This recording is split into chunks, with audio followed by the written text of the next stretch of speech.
All right. If you can hear me, you're out there somewhere. Uh, I guess let me know, and if you can at least hear me. Yeah. Checking my audio at best I can. Okay. All right. Boy, that's just a very uncomfortable image. Okay. So, um, I was in my little Friday musings. I had decided I was going to um take in, one of those other series, and I picked up on this other one called Mo. Mo is on Instagram. Oh, excuse me. And it's Mo is short for Mohammad, but he's a Palestinian in America without immigration papers and whatnot. So he's kind of like, can't go home, can't be here legally. And yet, he's living here just like a lot of other people with immigration issues. And, it's really interesting because they're really, he comes from a very, uh, um, how would I say it? He comes from a very uh, religious Muslim family. Uh, his father was good with phones, set up his own little business and whatnot. He was a good guy. Some other things happened, blah blah blah. But the bottom line was that he hadn't really quite legitimated his citizenship for his family. So here they were, kind of, and thus the whole Mo. And Mo's dating this Mexican chick who's got her head on right, and the whole nine. They got a really nice uh, relationship of sorts, and you can see the energy in it. Part of the um, part of the whole thing about this whole Mo cat is that he's like many other uh, immigrants from other countries. They are bi or trilingual, and his is Spanish and a few other things. But um, it's a lot of player kind of thing going on. I know I'm sucking at doing this one because there's so many things that went through my head uh, with this whole series in my own personal path. And for that reason, hold on, I'll be right back.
All right.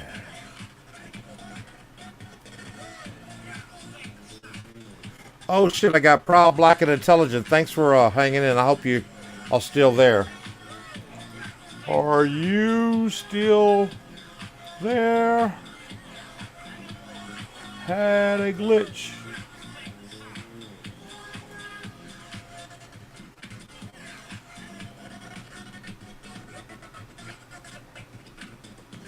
Wow. All right.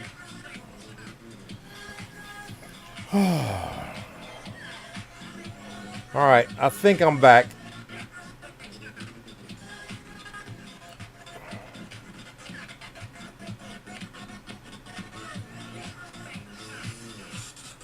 All right. I know one thing. I'm also live on Facebook, and even through this old crash, and you know, in the process of that, the background music that you're hearing is fair use. I actually replaying Bernard Dredd Haas Radio on Eaton Radio in the background, just because I can. But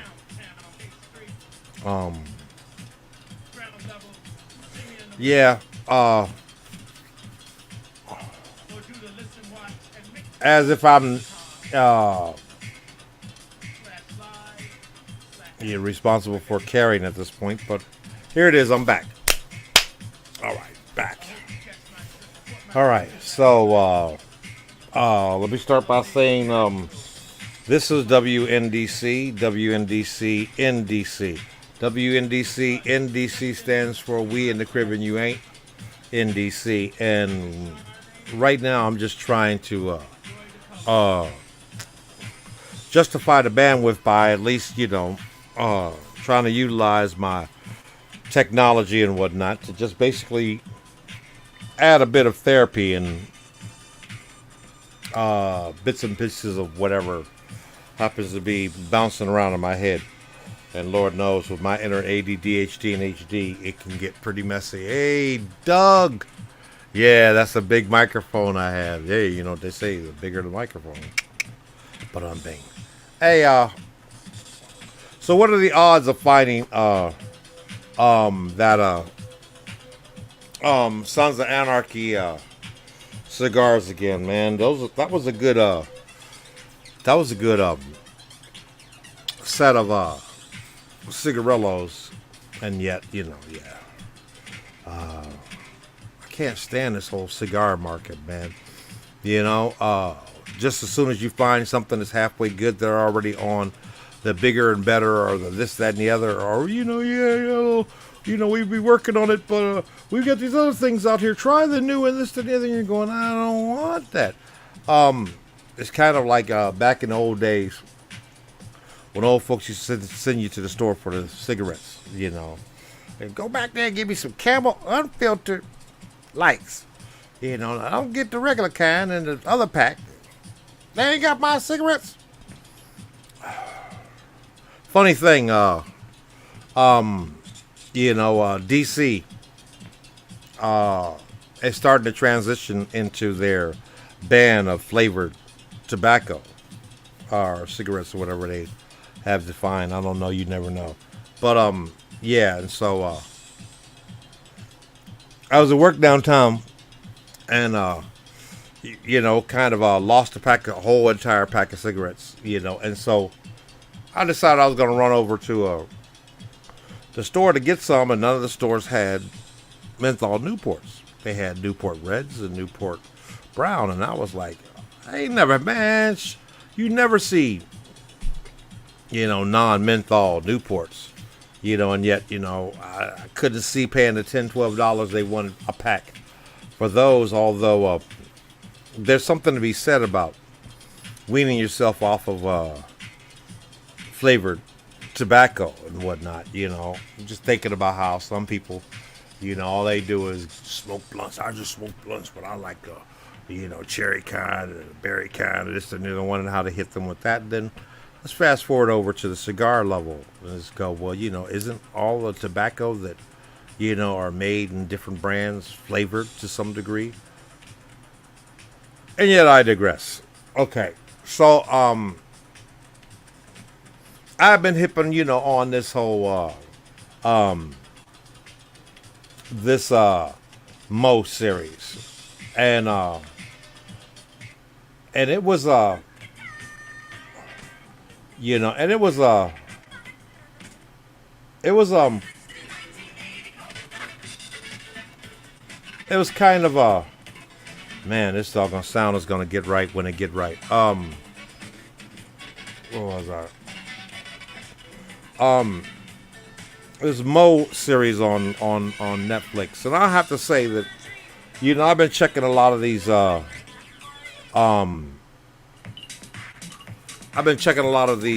series, that they've been coming out with lately, and I really like the script writing that's coming with, episode after episode after episode, and how it really, really handles a lot of cultural things that, a lot of us on a day-to-day basis, rarely get used to be.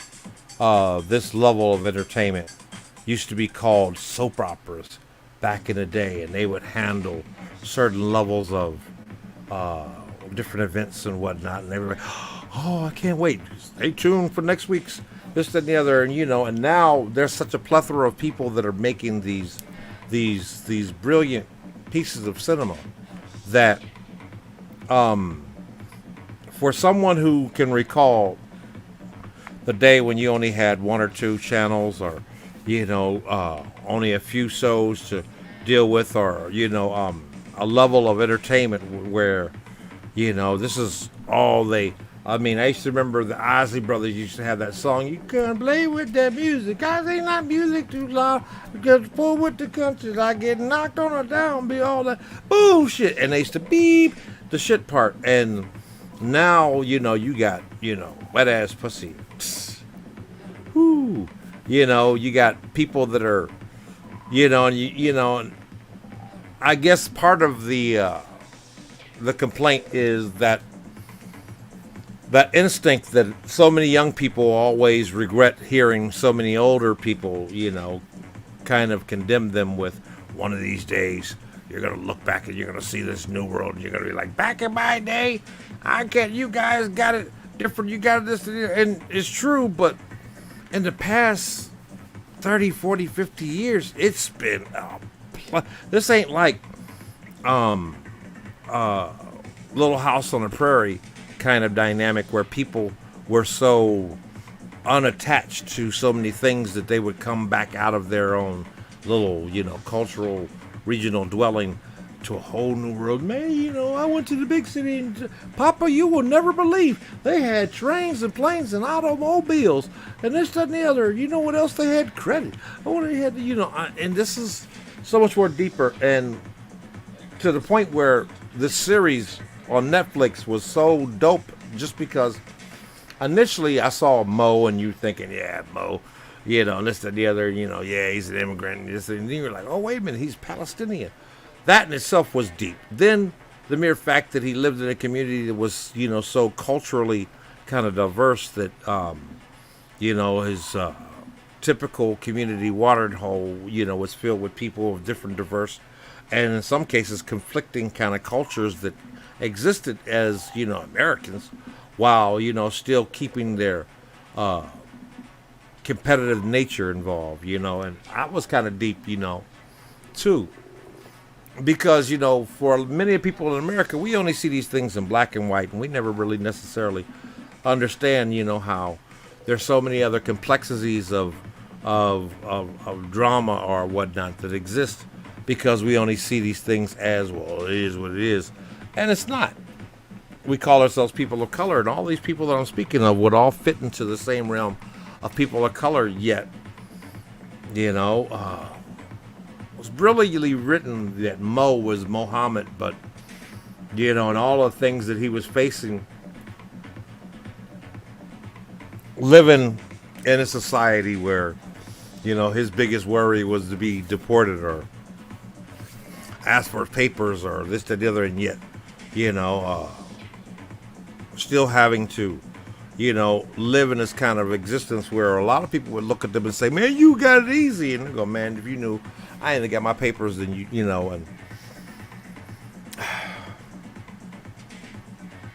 and this whole subject of immigration has been heavy on my mind due to the mere fact that, like, everybody wants to talk about everything from black to white to, oh, we were slaves, oh, we were immigrants, so we came to this country with nothing, and we rose up and, tied up our shoestrings or this to the other, whatever, yakety smackety, but,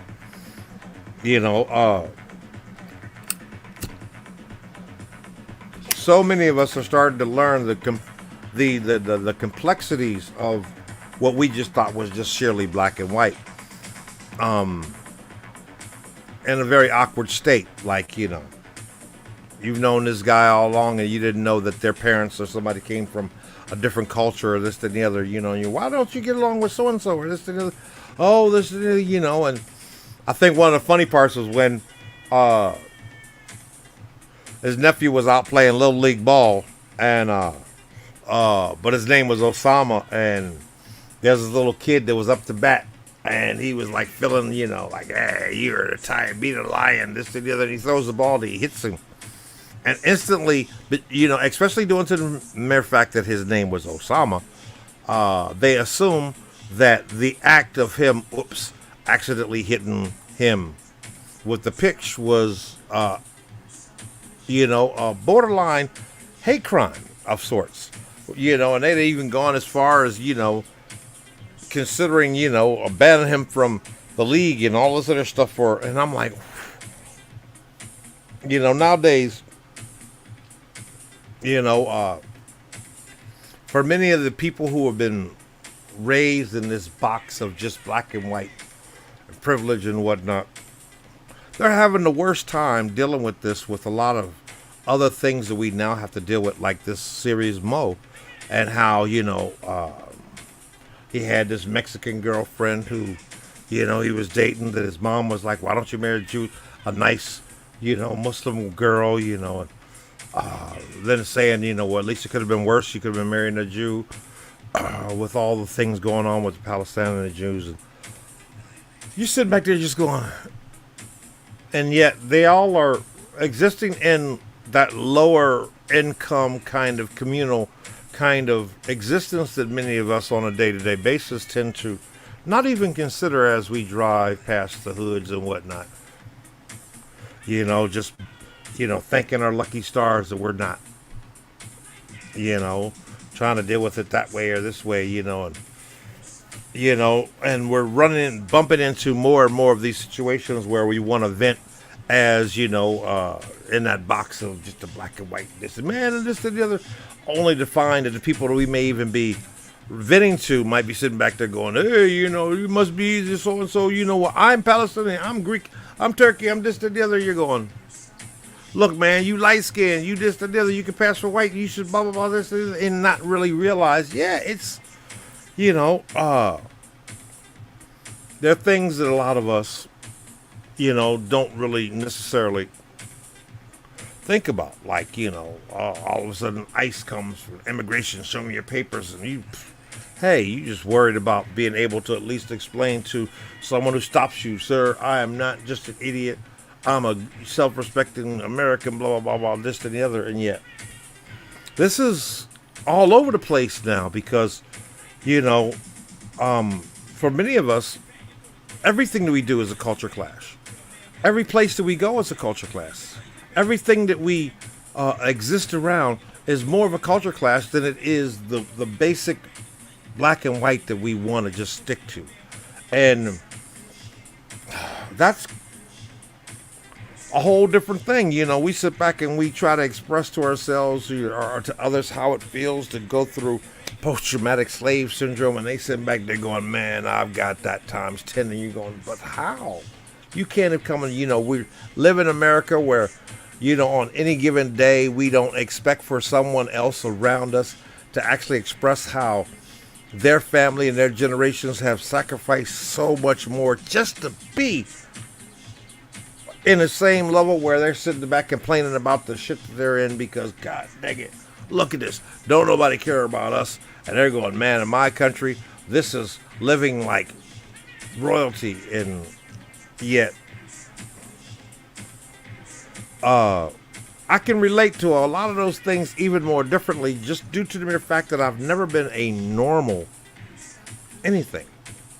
And yet, I've often been associated with many of the privileged or yet to be privileged type friends and family and folks and whatnot, and yet found myself on the other end of a different kind of cultural kind of conundrum due to the mere fact that I'm not associated with many of the other subgroups or levels or whatnot of class and classism and whatnot that many people also indulge in that we're not aware of enough to go, oh, okay, kind of like, you know, you see Asian folk over there and you can't see any conflict with them, and you know, and yet, you know, in their environment, you know, like, you know, I'm from Cantonese or I'm from this to the other or so and so and so and so, and so yeah, they look at us like that, and you're like, you know, I remember way back in the day in our Kung Fu days, we was watching Chinese Connection, and one of the things that really blew my mind about the whole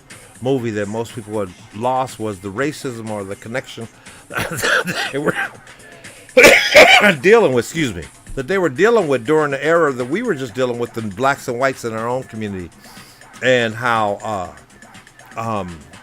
Bruce Lee was a part of the Japanese or the Chinese or this and the other, and how, you know, the secret was how, you know, they were, you know, explaining how you could tell if someone was rather Chinese or Japanese by the areolas or whatnot. And you were like, oh, it's the only way you could tell the difference between this kind of Asian or that kind of Asian. And you're sitting there blowing your mind, just like most black folks have when they get with white folks and try to, you know, figure out how did they identify.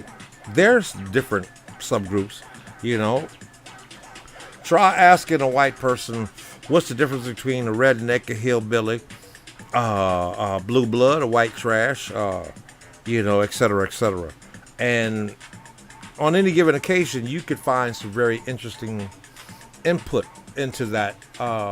While for many people of color, especially, you know, black folks or whatnot, we are still not quite comfortable, aware, alert, or interested in actually identifying the complexities that exist with us. You know, you sitting back and you dating some chick and she's nice and freaky and this and the other. Yeah, man, she one of them. She come from Trinidad. Oh, you know, the Trinidadian chicks is freaks, man. Yeah, you know, I want to give me a Jamaican. Yeah, you got to watch out for the Jamaicans, this and the other, and not realize that even in their culture, they're like, man, you know, they got friends and family that sit back there going, man, you know, I'd rather you marry a this to the other than marry one of those other people from the other island. I was amazed at watching two black islanders, you know, express how they've had an ongoing, you know, Hatfield and McCoy kind of feud between Trinidad and Tobago. I'm like, wait a minute, where's Tobago? And they go, let me show you this little island. I'm like, first off, you can show me this little island. I'm from an area where the whole island, that's just that side of where, you know, and yet they're like, okay, go ahead. And they're like, you know, we don't like it. I'm like, where does this start? You know, some people are like, you know, oh man, you know, right there on the coast of Greece and Turkey, they got a little beef where, you know, you cross the dirt. There's some people that will demand that you wash the dirt from the other side off before you know, settle on their turf. And we like, whatever, man. I always wanted to do something like travel to like Jerusalem, you know, but I ain't been really quite comfortable in the possibility of having to run up into one of them drunk white folks, don't matter who they are, you know, that all of a sudden decide to come out their mouth in the wrong manner, and then I have to, you know, add insult to injury by way of going, you know what, now you say something bad out of your mouth, you know, and you stuck with a hate crime, you know, and depending on who the judgmental factors are and whatnot in the whole thing, and how they view you and your culture, your character, in allowance to the audacity that you may feel in that. It's all about bigotry. We all are bigots.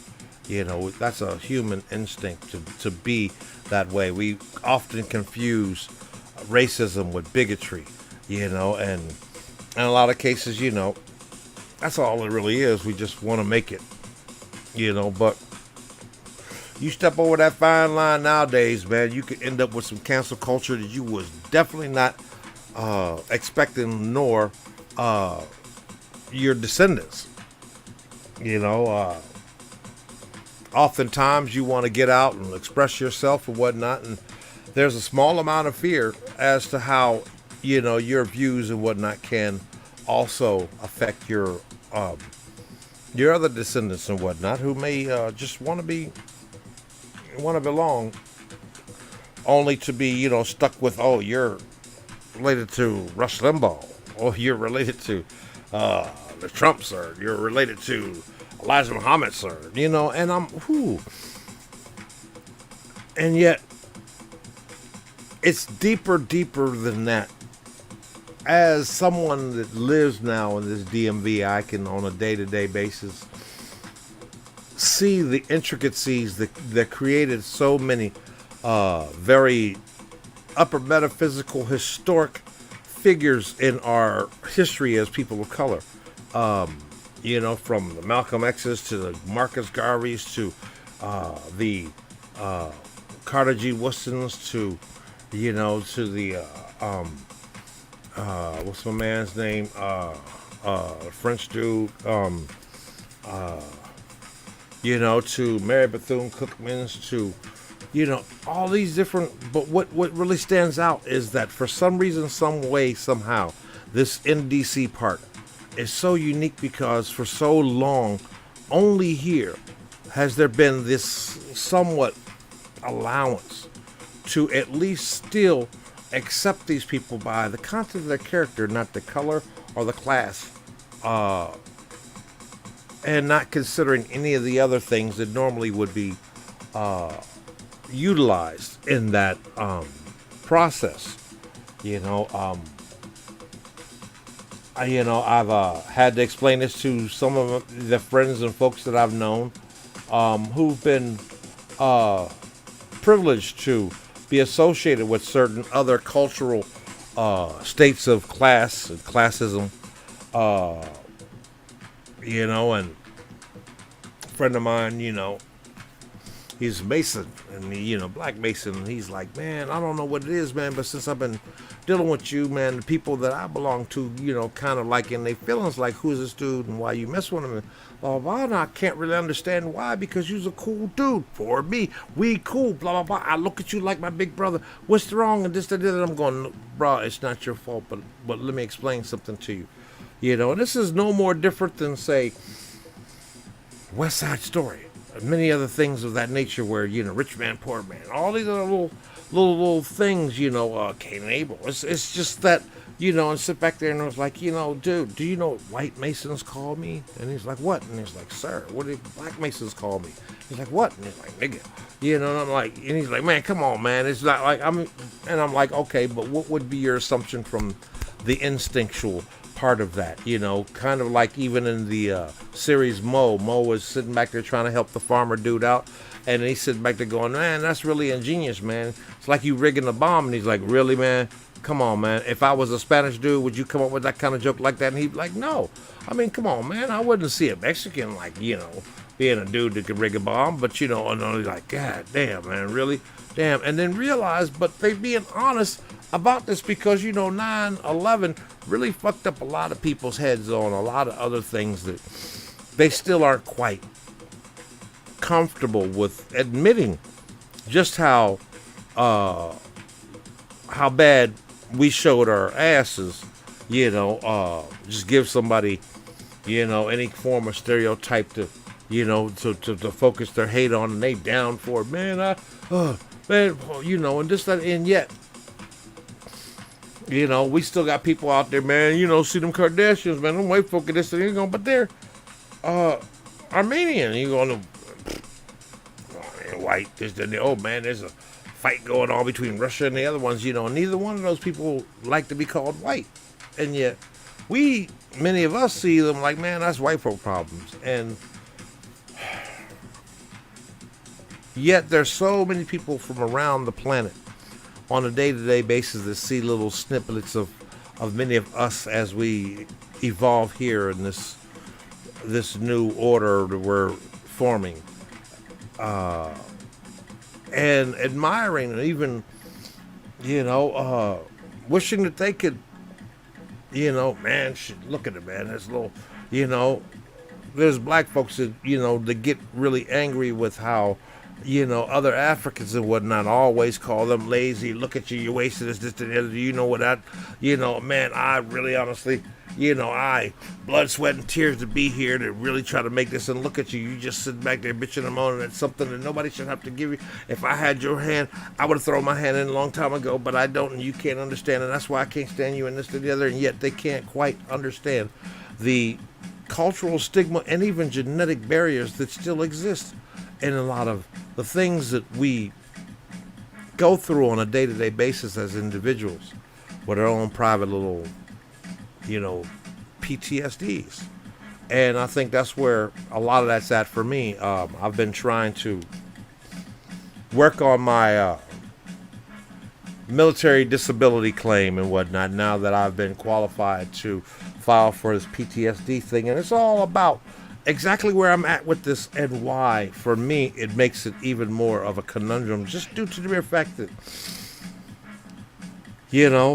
I joined the military. No. I joined the Marines because it was the place that, beyond everything else, I truly believe that, at best you were Uncle Sam's misguided children. You were light green or dark green, but just green, and this, that, the other, and so on, so on, so on, so on. And yet, it didn't wash it away. And to this day, there's still, pockets of these things that exist. And yet, the more that I live in my elder age, the more that I realize part of this also comes with the stigma that I still hold in the audacity for someone to enforce or to utilize some form of what could be in a state of bigotry, but more in a sadistic manner than what I'm basically, structured for. You can call me the wrong name on a wrong day and get the wrong reaction that I would wish that, you wouldn't have had to, invoke. And yet, if that ain't Roe versus Wade,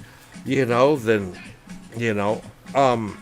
but it's 2002, we going through so many other things. We worried about monkeypox. We worried about COVID. We worried about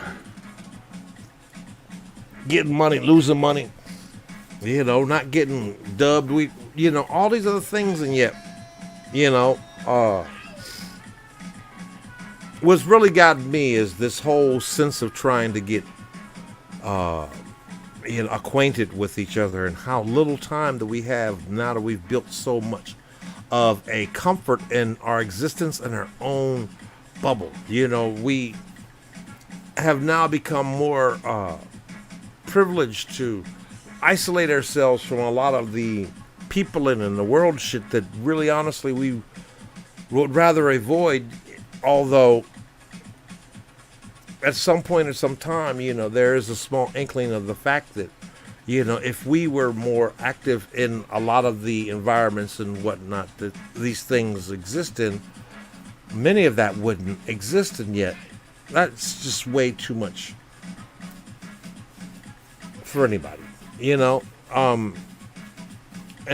we should only be as lucky as we are compared to many of the other people around the world who truly honestly don't have that kind of option. In many of those cases, they live and die a very ugly existence in not being in the number of the people that we hold in the place of where we're at in comparison to where they are. And that only gets deeper the more and more that you start realizing where this whole Washingtonian kind of instinct exists too. And in some ways I could see how that could possibly be one of the other portions of the fear that many people have as to actually allowing the DC, the District of Columbia, to actually have a star be valid as a state and the whole nine, because there's so many other things that are mandated into the structure of respect and diversity that exist here that would never go over by law in almost everywhere else in the country, just because, well, just like the emancipation. The most unfortunate thing is that they freed too many people without the ability to actually express and to identify and to educate them and to empower them as to what that freedom then requires in you being a valid person and the concept of our evolution and not just the existence of your whole butt, and it's getting smaller. These worlds are sinking in on us, and yet it becomes like where I'm at now. I had so many things that from the time that I initially decided to broadcast this, that I really wanted to get out, that, when people say we need therapy, and people, yeah, you could talk all of that, but I really, truly, honestly don't believe that there are that many qualified, educated people who can handle the level of, we can sit back and talk to them about, blah, blah, blah. You can sit back there and go with the Freud and be like, it all goes back to your mom or this and the other, and not necessarily understand that that's just not even as useful, considering the mere fact that we also have to deal with these eras that we've survived that are not that fair, Now we have people that want to get back into the women and the men and this and the other and how dare them and so on. So without the ability of being able to actually transport themselves back into the culture that existed. Oh, Bill Cosby, this and the other, and not be able to understand everybody was doing it. Not go back to, the R. Kellys and, the Shantays and all these others, realize that those things, those people, while, some people still utilize them as victims, those people are actually the survivors to so many other things that so many other people never survived, just due to the mere fact that we couldn't identify how much our transition in the past 30, 40 years have actually altered the reality that we're still trying to identify and legalize, to some degree, while we're still incapable of being able to rather get the monkey off our back, identify that we all have them, or express the mere fact that if you could only find a way of making the haters, your motivators, then, that wouldn't soften the blow of everyone else then, having their own opinion and whatnot too. But I think what I dislike the most is the typical instinct that we all have in how we instantly identify others by whatever images or whatnot provided by us. I was talking with some people who I've known at points in time where I've had to humble myself and allow them to, mentor or whatever, and yet they failed to identify the level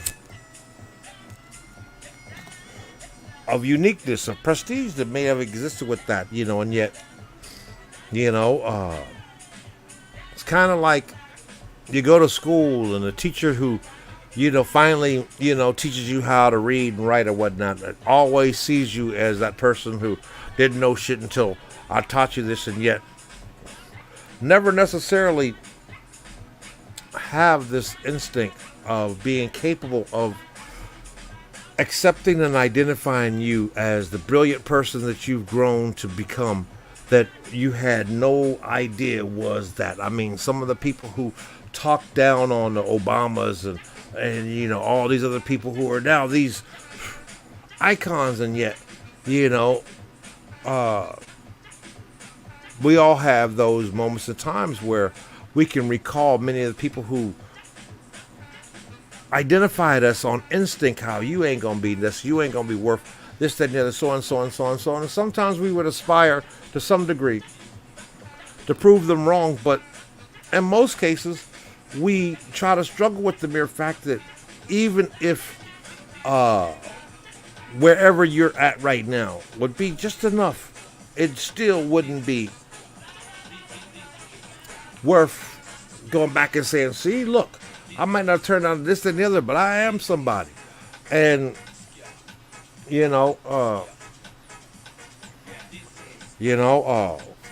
we sit back as older people, you sit back there now in this new dating world and it's like, man, what are these young folk gonna, teach me? And yet I struggle in the whole dating world now due to the mere fact that I was most active in some of the most influential and nurturing and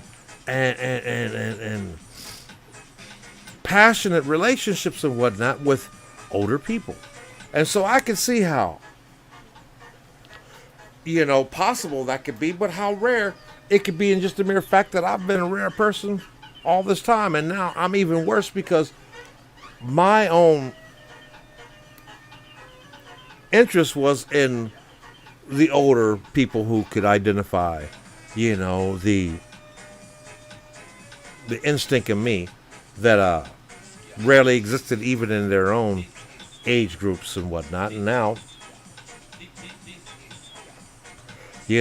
I'm back in the kiddie pool with the people my age and less that are even more incapable of identifying something that only the older ones were capable of seeing way too early for it to actually turn into what I'd rather have even now. You meet people on these dating things and you try to talk to them and, get to know these people, and yet, you realize that they're so comfortable in what they do on a day-to-day basis that they don't necessarily share. They say, what are you doing? What are you doing? Oh, I ain't doing nothing. I'm just chilling. Okay, what does chilling consist of you? I'd like to see what chilling looks like. I'd like to know what your chilling, process is, and this, that, and the other. And they're like, man, I just be chilling, man, blah, blah, blah, and yet these are the same people who desire to find someone that can accompany them in their new and transition state of chilling. But, can't nobody really go, okay, I'll do that because ain't nobody really invited. And yet, oh, it's just something I do. And you're going, really? Well, how long have you been doing that? Oh, I want to know. Oh, that's something. Okay. I want to, okay, I'm trying to learn each other. And we, as a society, are not really that hard set in this learning someone else, just due to the mere fact that we don't believe that anyone else is that doggone, savant to want to learn them too, and always be in a state of with each other. Oh, I don't know if I ever trust you. I don't know if I ever this and the other. You know what? But we gotta watch. I got so many walls. I got this and the other. You sit back there going, well, broke people, and yet hurt people, but, everybody's got a state of this in our culture and our society, just due to the mere fact that none of us really have the apropos amount of therapy to be required for us to be more healthy in our abilities to nurture each other, because, too busy having to just deal with what you look, man, it is what it is on. And for that reason, I guess that's where I'm at with all this, and even this series Mo, and how it ends up with dude. They dumped the whole little kind of 5, 6, 8 episodes into one thing. I then binged enough just to, I'd like to see where it's going to go from there. But the reality is,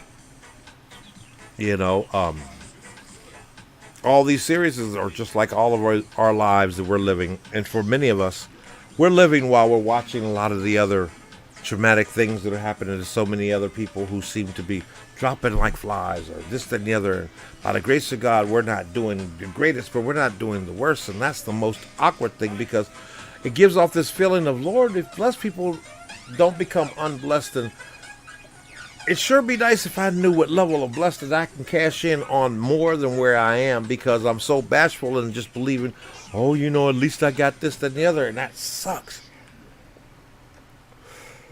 When so many of us settle for something that we know damn well we weren't put on this planet just to have. But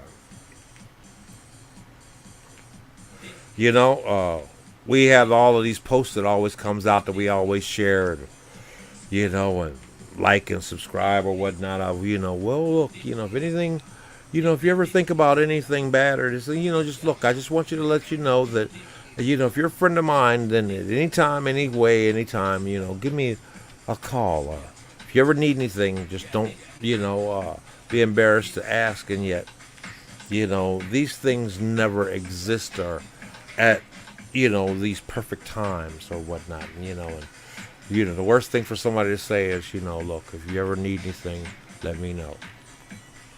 Because it'll never be on a time when you're prepared to be open enough to be able to embrace the mere fact that these people earnestly are at their ends rope, or at least that point that you asked them or you told them, if you ever get close to there, then, before you do anything dumb, call me.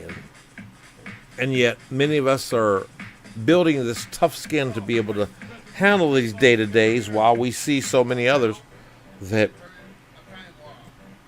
say enough is enough. And I'm not one of the enough people, but I don't think about to that level. But what I think about is the amount of people who assume, I'll get back with them.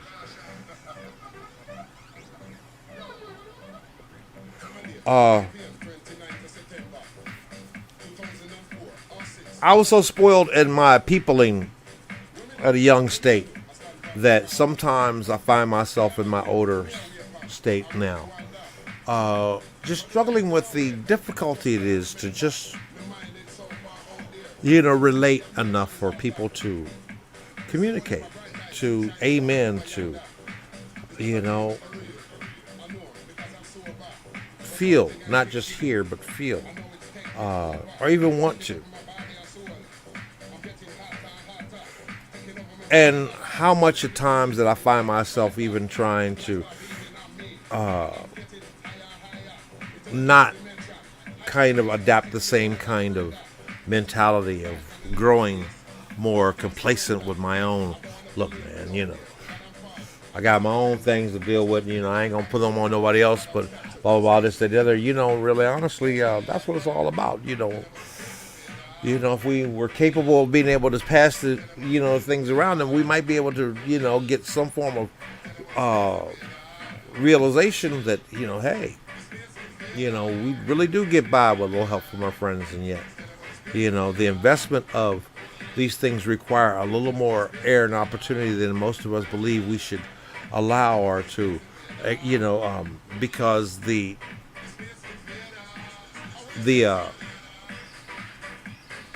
odds of you finding yourself wasting, man, I hate that I wasted this time with this thing. That I've been really trying to condition myself to believe that everything that has existed in my life has been a reason, season, lifetime. And that as much as I want to believe that everything is just a deal, done deal, this, that, and the other, blah, blah, blah, this, and the other, time heals all things, even if it never fixes nothing. Sometimes, the hardest thing for us to accept is this fluidity of what life has for us. God is good all the time, and God is good. Oh, He never give you anything that you can't handle. He only gives you what you need, not what you want. If it's meant to be, it'll be. And All these things are well and good outside of the mere fact that don't stop how we feel right now, where we are right now. You know, I know lots of people out there that, we've had these moments and times where, I would even dream or wish that I could actually, you know, uh, engage in that subtle little moment of camaraderie that has done so much for so many that in most cases the most difficult thing is to acknowledge how, even the worst people that you could think of have had moments that have made them valid, before all the rest of the stuff just made them invalid, and we so caught up with the other stuff that we can't stop and go, but they were.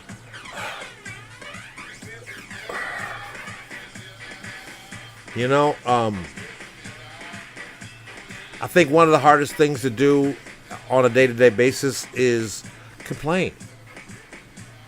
Just for the discomfort of finding how, in the process of your accomplishment, you only find that there are others that you were unaware are farther off into the I had your hand, I throw my hand in, and yet we can't exchange hands because it's a personal thing. And yet we still keep holding on to this white and black, cut and dry kind of thing, and yet we rarely actually indulge into the complexities of all of these idiosyncrasies in each character to which we are involved with on a day-to-day. That level of empathy is insanity to the biggest empath, just due to the mere fact that it's just who heals the healer when you didn't sign up to be one at all, and yet you effortlessly do so as a birth defect of sorts. Well, that's where a lot of wherever I'm at in all of this sits right now, and for that reason I'm into an hour, and I can't point my finger on any form of anything that I might have expressed, and I would only hope that if any portions of anything that I've broadcast is, entertains or enlightens or educates anyone out there, nothing says thank you like cash. Not that I'm asking or begging, but sure it'd be nice to know you're out there. So I'm sending out anonymous, positive healing light and energy to each and every one of you, rather you ask for it, need it, or know what to do with it or not. Just ask that if at any point in time you find yourself in a state of saturation to the point that you can somehow pass on the leftovers or whatnot, that you attempt to do so. I'm Alpha Master Pimp, Sir, easy, active, dominant, in the BDSM lifestyle, which is on some other therapeutic stuff because it's all about the mind. But even more so, I'm Hafez, and I'm just here, just putting out whatever